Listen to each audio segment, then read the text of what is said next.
So, good morning. Let us start with the fat soluble vitamin D. Okay, vitamin D is a sterol derivative. Vitamin D is a sterol derivative. The provitamin forms, there are two provitamin forms, that is, one is ergocalciferol and cholecalciferol. Ergocalciferol is derived from plant, that is vitamin D2. Okay, cholecalciferol is derived from calciferol. Okay, it's a sterol which is found in animal. So ergosterol is found in plant. Ergocalciferol is derived from ergosterol, which is vitamin D2. Okay, found in plant. Cholecalciferol is vitamin D3 found in animals. Okay, this cholecalciferol is a derivative of cholesterol. It is a product during the synthesis of cholesterol. Which one? Cholecalciferol, that is actually 7-dehydrocholesterol. Okay,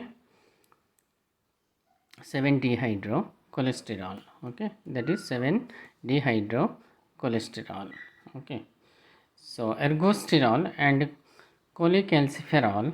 Ergocalciferol is D2, cholecalciferol D3. These two are provitamins forms of vitamin D. Okay, so what are the source of this vitamin D? Okay, what are the source of vitamin D? Good sources are fish liver oil, fatty fish, and egg yolk. Fish liver oil, fatty fish, and egg yolk. Milk, butter, cream cheese also good sources, but it is not direct milk product. It is processed milk. Okay, it is a good source of vitamin D. Okay, good source of vitamin D. Exposure of the skin to sunlight for the synthesis of vitamin D is required. That is one of the source, we can say. Exposure of the skin to sunlight for the synthesis of vitamin D3. Okay, what is vitamin D3? Cholecalciferol. Actually, what happens here is 7-dehydrocholesterol. Okay, 7-dehydrocholesterol. 7-dehydrocholesterol. During the course of cholesterol biosynthesis, 7-dehydrocholesterol is formed. Okay, 7-dehydrocholesterol as an intermediate during the synthesis of cholesterol. This 7-dehydrocholesterol on exposure to sunlight, okay, it is converted to cholecalciferol, that is D3. So 7-dehydrocholesterol on exposure to sunlight, it is converted to cholecalciferol. That is the reason why vitamin D is regarded as sunshine vitamin. So get vitamin D3, sunlight is required. So vitamin D3 is also called as sunshine vitamin. How 7-dehydrocholesterol is produced in our body? It is an intermediate of cholesterol synthesis. On exposure to sunlight, 7-dehydrocholesterol is converted to cholecalciferol in the skin. Okay, what is cholecalciferol? D3, vitamin D3 found in animal. So vitamin D3, vitamin D is regarded as sunshine vitamin. Okay, from the skin, in the presence of sunlight, we can synthesize vitamin D in the vitamin D in skin in the presence of sunlight. So it is called as sunshine vitamin. Okay, so fish liver oil egg yolk and all good source. By irradiating foods, irradiating means gamma rays, alpha, beta, gamma rays passing to food without not direct, it's indirect procedure, that is irradiating foods like yeast that contain precursors of vitamin D, and fortification of food, processing of the food. Okay, fortification of the food, that is during food process something minerals or additional additives are added, minerals or additives, microminerals and all added, that is called fortification of the food. So by eradicating, by indirect application of gamma rays to yeast that contain precursors of vitamin A, and fortification of food also we can get uh, vitamin D. Okay, otherwise directly fish liver oil, egg yolk and fatty fish and all good source of vitamin D. Okay, milk also good, but it is not direct. Okay, it is the processed milk is the good source of vitamin D. So what is the recommended dietary allowance? For adult 400 international unit, 10 micrograms of vitamin D3. Children, pregnancy and lactation 600, that is 15 micrograms are required. Okay, so vitamin D3 is cholecalciferol, can be synthesized from 7-dehydrocholesterol, as I told, which is a derivative of cholesterol present in the skin. Okay, by the action of ultraviolet rays of sunlight. So 7-dehydrocholesterol is also called provitamin D. This may be asked for a one word question, which 7-dehydrocholesterol is called as dash provitamin D, or provitamin D form of cholesterol is 7-dehydrocholesterol. From where we will get 7-dehydrocholesterol? It is formed during the synthesis of cholesterol in the body. Okay, so 7-dehydrocholesterol in the presence of sunlight, it is converted to cholecalciferol. Okay, is converted to calciferol. Okay, is converted to cholecalciferol. Sorry, it is converted to cholecalciferol, which is a source of vitamin D. So let us see the absorption, transport and storage. So dietary vitamin D is absorbed in the small intestine, for which bile salts are essential. So vitamin D is absorbed in the small intestine.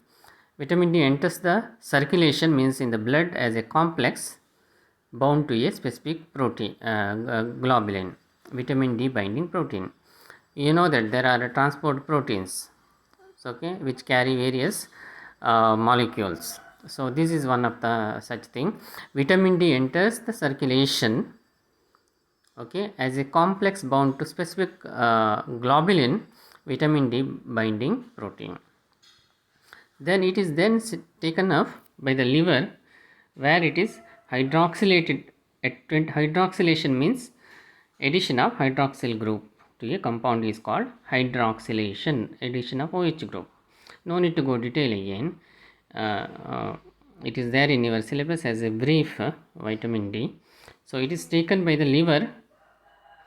So it is absorbed, vitamin D is absorbed in the small intestine, then it is bound with the specific globulin in the blood, then it is taken up by the liver from the blood, where it is hydroxylated at 25th position by microsomal 25 hydroxylase. Okay, and it is converted to 25 hydroxy cholecalciferol and stored where in the liver. Okay, so in the liver, cholecalciferol, which is hydroxylated at 25th position by microsomal 25 hydroxylase enzyme and converted to 25 hydroxy cholecalciferol. See, remember, cholecalciferol and cholecalciferol and ergocalciferol, they are not active. Okay, so there is a need of activation of vitamin D. Only activated vitamin D is functional. This point you have to remember. Only activated vitamin D form is functional. Okay, that is 125 dihydroxy cholecalciferol. So vitamin D is absorbed in the small intestine, bound with the globulin in the circulation, then taken up by the liver, where it is hydroxylated at 25th position by microsomal hydroxylase and converted to 25 hydroxy cholecalciferol and stored. The story is not ended here. Okay, so there is some more thing. 25 dihydroxy cholecalciferol and vitamin D2, that is ergocalciferol, are not biologically active form. It get bound to vitamin D binding protein and transported to kidney. So from the liver, 25 dihydroxy cholecalciferol, again it bound with the binding protein and transported to kidney. So intestine, liver, then kidney. In the kidney, it undergoes hydroxylation at position 1 by 1 alpha hydroxylase to form 125 dihydroxy cholecalciferol or calcitriol. So this calcitriol is the active form of vitamin D. So which is the active form of vitamin D? Not calcitriol, not cholecalciferol. So calcitriol is 125 dihydroxy cholecalciferol. There is no gap between dihydroxy and cholecalciferol. Okay, while writing, it is a single term, 125 dihydroxy cholecalciferol or calcitriol. So this calcitriol is the active form of vitamin D. So this is the story. So 7-dihydroxy, this is explained here. See, 7-dihydrocholesterol from where we will get? It is provitamin D3. It is synthesized. Synthesized as a intermediate during cholesterol synthesis, which is in the skin. In the presence of sunlight is required. Okay, sunlight is required. It is converted to provitamin D3. Okay, so cholecalciferol D3. From the dietary source also we get this vitamin D3, cholecalciferol. Okay, skin also we will get from the dietary source also. D2 means from the plant source. Okay, so these enters the liver from the circulation, bind with the albumin, bind with globulin, and it is enters the liver, where it is hydroxylated at 25th position by the enzyme vitamin D 25 hydroxylase. It is also called as same. Okay, 25 microsomal 25 hydroxylase. Both name is same. It is vitamin D3 cholecalciferol is converted to 25 dihydroxy 25 hydroxy vitamin D. Vitamin D means cholecalciferol. Okay, so again it is transported to kidney through the binding protein, where in the presence of 1 alpha hydroxylase, 25 hydroxy calciferol, okay, 25 hydroxy cholecalciferol, that is vitamin D3. Okay, in the kidney, in the presence of 1 alpha hydroxylase, it is converted to 125 hydroxy vitamin D3. So this is 125 dihydroxy or hydroxy, it is dihydroxy, okay, vitamin D3, 125 dihydroxy vitamin D3 is active form of vitamin D. Activation of vitamin which is supplied to target tissues by the receptor. Okay, so this is actually 125 dihydroxy vitamin D3. Okay, last one is given as 125 hydroxy.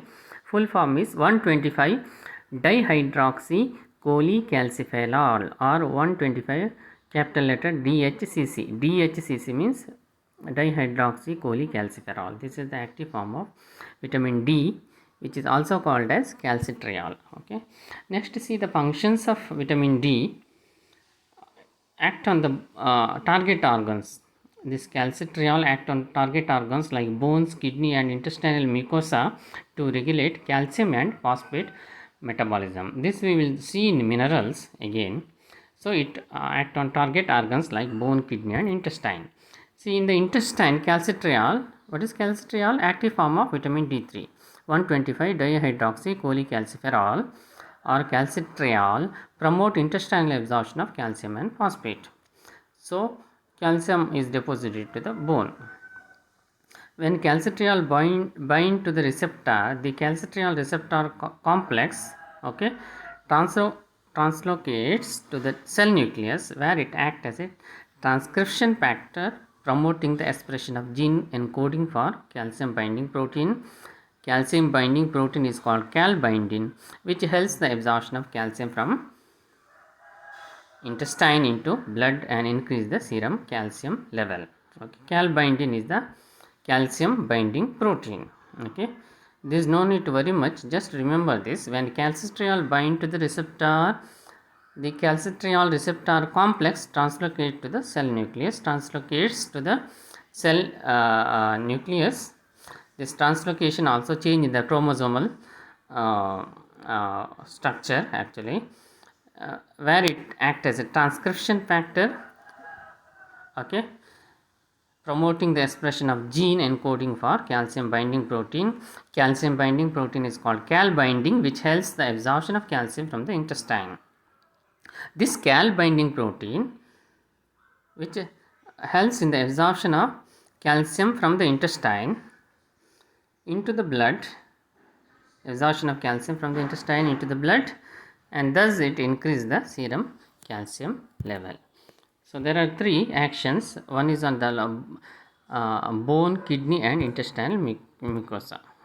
So effect on the bone, it promote mineralization by facilitating deposition of calcium and phosphate as calcium hydroxy papillate crystals. Mineralization means deposition of calcium, okay, minerals on the bone. Demineralization means removal of calcium or minerals from the bone. So this vitamin D, active form of vitamin D, which promote mineralization, deposition of calcium, okay, as a crystal. Effect on the kidney, calcitriol increases the reabsorption of the calcium and phosphate, thereby it increases the serum calcium level. It helps, so altogether vitamin D helps to increase the bone mass density and strength by increasing the serum calcium level, so that calcium is deposited on the bone. Okay, that is the main functions of vitamin D. Calcium is deposited on the bone. So next we will see deficiency of vitamin D. Dietary deficiency may be inadequate exposure to sunlight. Why? Because sunlight is there only, 7-dehydroxy cholesterol can be converted to cholecalciferol, okay, in the presence of sunlight. So inadequate exposure to sunlight can cause vitamin D deficiency. Also liver diseases, okay, because it is stored in the liver.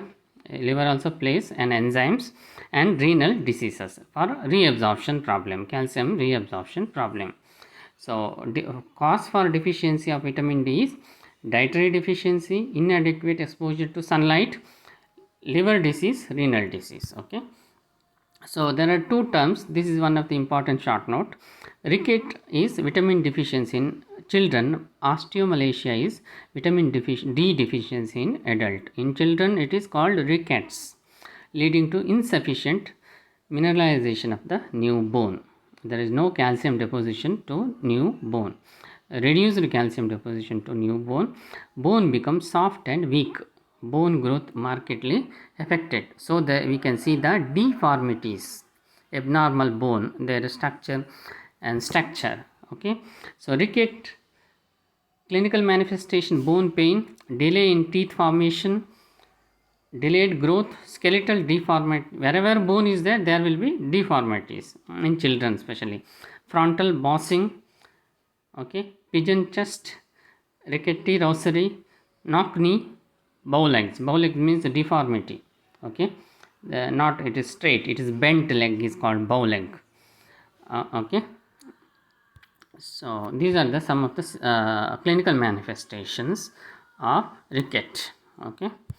So osteomalacia, as I told, vitamin D deficiency in adult leading to insufficient mineralization of bone. Symptoms: softness of the bone pain and itches, easy fracture of the bone. This is one of the main important symptom. Okay, osteomalacia, easy fracture of the bone and deformities. So it is easy to get fractured. So there is one more, hypervitaminosis. Okay, so rickets deficiency of vitamin D in children is ricket, deficiency of vitamin D in adult is osteomalacia. You may get the short note. If vitamin D increased means long term excessive intake of vitamin D enhances intestinal absorption of dietary calcium. Okay, vitamin D is required for the absorption of calcium, so it enhances the more absorption of intestinal calcium, causing hypercalcemia.